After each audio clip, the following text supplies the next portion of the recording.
오늘은 지난 시간에 공부했던 내용을 바탕으로 인공지능이 어떤 과정을 거쳐 우리 일상에 함께하고 있는지 인공지능의 개발 과정과 환경을 통해 알아보겠습니다. 인공지능이 적용된 서비스는 서비스 기획, 개발 환경 구축, 학습 데이터 준비, AI 학습, AI 배포 과정을 통해 개발이 진행됩니다. 먼저 인공지능 서비스에 대한 기획을 하기 위해서는 인공지능이 우리 일상생활 속에서 어떻게 사용되고 있으며 잘 사용하지 않는 인공지능은 어떤 이유로 사용하지 않는지 알아볼 필요가 있습니다.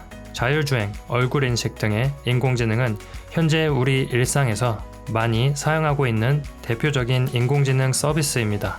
하지만 모든 분야에서 인공지능이 활용되고 있지는 않습니다. 인공지능 서비스를 개발하고 운영하기 위해서는 서비스를 통해 수익을 내고 이를 서비스 운영에 사용해야 하는데요.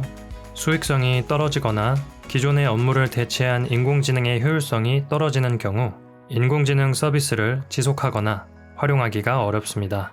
한 가지 사례로 미국의 주택담보대출을 진행해주는 한 회사는 고객의 문제에 대한 해결책을 제안하는 인공지능 시스템을 도입하였으나 시스템이 엉뚱한 제안을 하는 바람에 해당 시스템의 사용을 중단하였습니다. 이는 적절하지 않은 학습 데이터를 통해 시스템을 개발하였기 때문인데요. ICT 시장조사 기관인 IDC에 따르면 이와 비슷한 이유로 AI 프로젝트가 실패했다고 판단되는 회사가 약 60%에 달한다고 합니다. 서비스를 지속적으로 운영하고 수익을 발생시키기 위해서는 고객은 누구인가, 어떠한 과제를 해결하는가, 무엇을 사용해 해결하는가, 이 세 가지 항목을 명확히 설정하고 기획해야 하는데요. 이를 서비스 기획이라고 합니다. 서비스 기획에 따른 아이디어 실현 가능성과 이에 따른 수익을 예상하여 시장을 확보하는 과정이 중요합니다.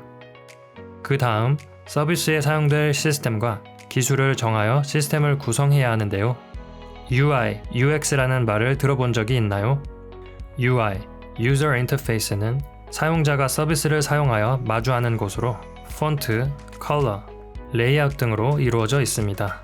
UX, User Experience는 사용자 경험의 약자로 사용자가 서비스를 사용하며 느끼는 경험을 의미합니다. 이렇게 사용자가 서비스를 사용하고 상호작용하는 모든 것들을 프론트엔드 개발 분야라고 합니다. 개발 언어로는 HTML, CSS, 자바스크립트 등이 있습니다. 백엔드는 프론트엔드가 잘 작동하도록 도와주는 서버 쪽 개발 분야입니다. 백엔드에서는 데이터를 저장하고 관리하며 프론트엔드에서 필요한 기능들을 구현합니다. 개발 언어로는 자바, PHP, 루비, 파이썬 등이 있습니다. 그렇다면 서비스에서 사용될 인공지능은 어떻게 결정되는 걸까요?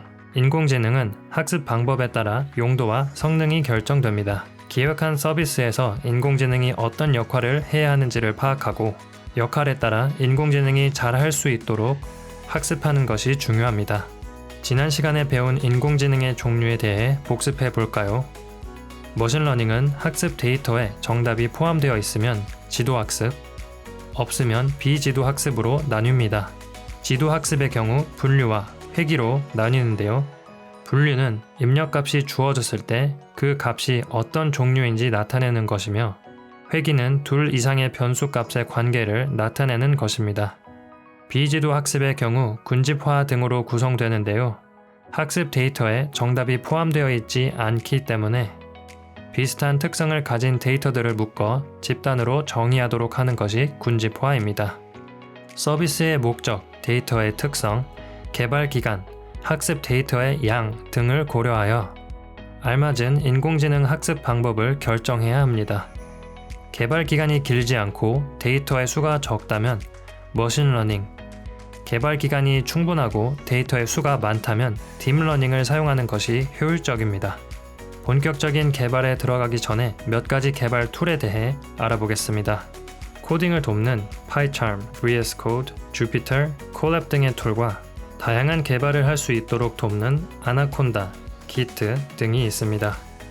PyCharm의 경우 패키지 설치가 쉬우며 코드 및 함수 관리가 쉽다는 장점이 있습니다.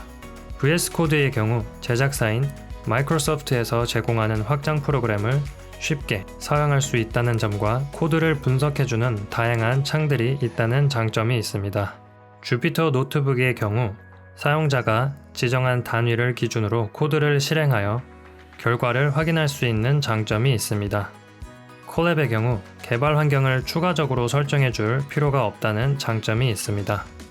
협업 툴로는 각각의 기능 또는 프로젝트마다 라이브러리를 설치할 수 있는 공간을 나눠 툴의 버전을 관리할 수 있도록 하는 아나콘다, 나무의 가지를 뜻하는 브랜치를 통해 여러 사람이 함께 개발하고 프로젝트를 백업할 수 있도록 하는 Git이 있습니다. 개발 환경에 대한 준비가 끝나면 AI 학습 데이터를 준비하게 됩니다. 모바일의 발전에 따른 학습 데이터의 증가는 인공지능의 정확도에 영향을 주었습니다. 학습 데이터에 대한 준비는 인공지능 서비스를 만드는 과정에서 많은 시간을 차지합니다.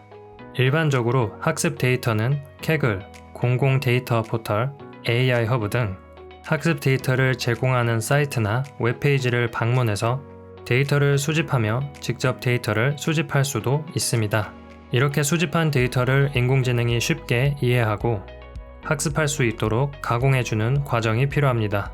파이썬의 경우 pandas, numpy, matplotlib과 같은 라이브러리를 통해 데이터를 가공할 수 있으며 이미지 데이터의 경우 라벨링 툴을 이용하여 데이터를 가공할 수 있습니다.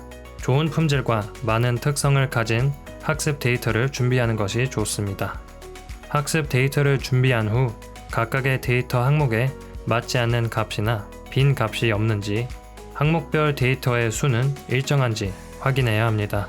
학습 데이터 준비 및 가공이 완료되었다면 데이터를 균등하게 배분해야 하는데요. 향후 AI 모델의 검증을 위해 전체 데이터를 학습 데이터와 테스트 데이터로 나누어야 합니다. 학습 데이터를 준비하고 가공하기 위해서는 많은 과정이 필요하며 데이터 전문 기업이 이러한 과정을 대신 처리해주기도 합니다. 학습 데이터가 준비되면 본격적으로 학습에 들어갑니다. AI 학습에는 딥러닝 프레임워크라고 하는 TensorFlow, Keras, Torch 등을 사용합니다. 프레임워크와 라이브러리의 차이는 자유도입니다. 프레임워크는 라이브러리와 달리 프레임워크의 룰을 지키면서 개발해야 한다는 점에서 차이가 있습니다. AI 학습에는 주로 TensorFlow와 Torch를 사용하는데요. Torch의 경우 NumPy, 파이썬과 코드가 비슷하고 디버깅이 쉽다는 장점이 있습니다.